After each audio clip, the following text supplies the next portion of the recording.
How to install Twixtor plugin in After Effects.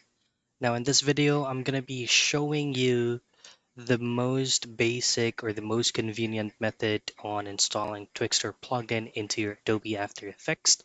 Doing it via installation of scripts might actually be complicated, but I'm going to show you how you can manually install it by just clicking and dragging the plugin file.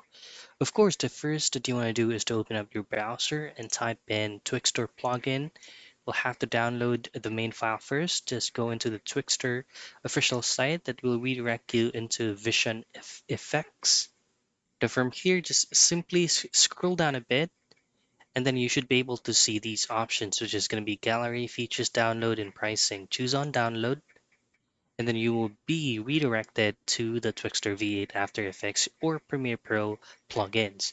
Now you can choose whether to download it via the Mac OS file or via the Windows file.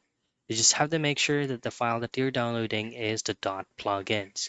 Now once you've successfully downloaded it, it may take for some couple of minutes, but once you fully downloaded it, this is going to be the folder of the plugin.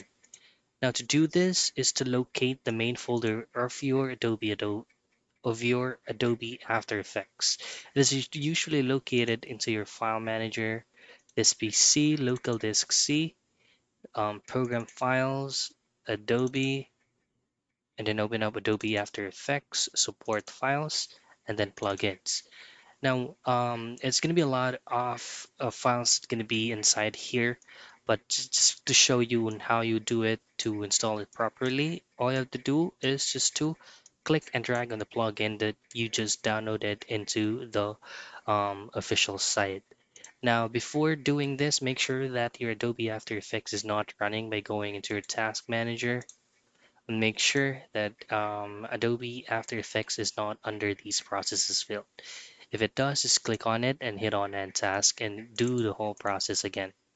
And that's it. That's how you install Twixtor plugin in After Effects.